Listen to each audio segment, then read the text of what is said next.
Guys, Hannah here with a quick public service announcement.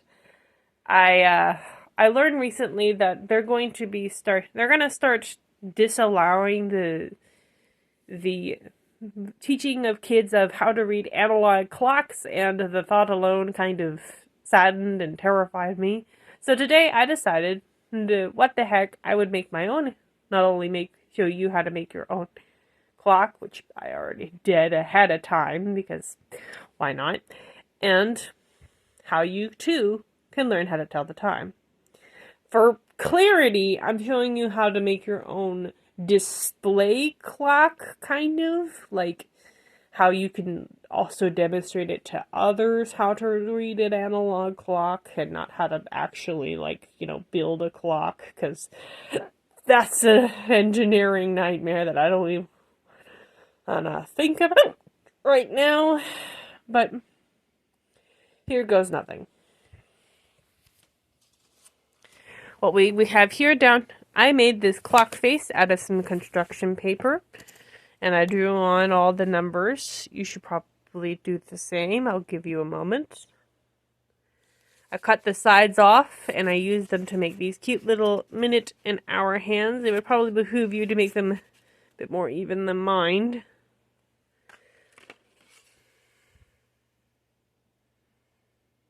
Once you get that done, I'll start the explanation.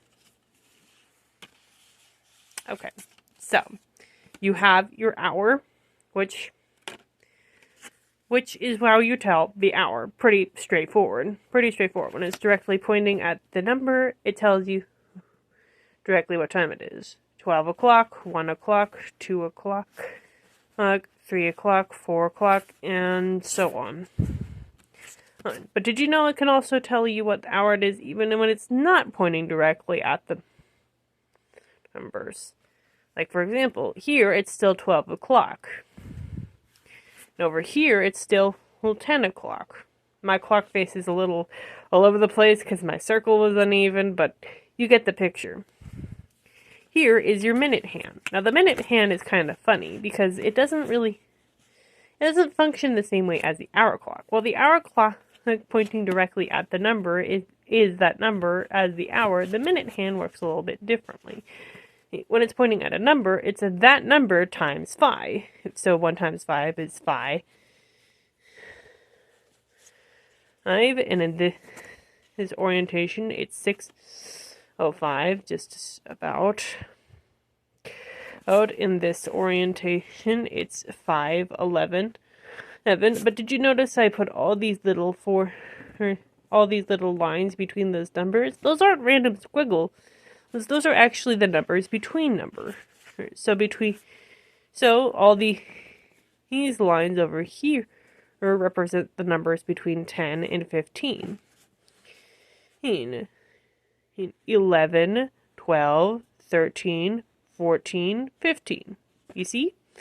It might be a little hard because it's yellow on yellow, but you get the idea.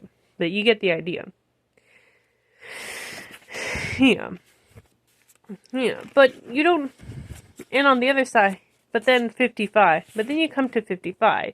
Now, 55, 56, 57, 58, 59, 60. Hey, wait a minute, 60 minutes is an hour. Or it's 11 o'clock. What a coinkydink. Thus is the power of the minute hand. Thus is the power of the analog clock. The minute hand moves contextually with the hour hand to tell you what the hour is. It moves a lot faster on an actual analog clock. In fact, there's an analog clock right there. You can see the hour hand. It's currently 12:30. Or just about 12:01, really, but 12:31, but still. And that little hand you see whizzing by the clock? Can you see it? That's the second hand. That goes by a little too fast to read, but basically, once it goes all the way around the clock, that's a minute. I hope this was informative, and I hope this knowledge never gets lost. Is never lost on our generation, on the next. And I hope this was informative. And make sure you drop a like, subscribe, and keep an eye out for the next installment of Summarizing Captain Underpants. Peace out, my peeps.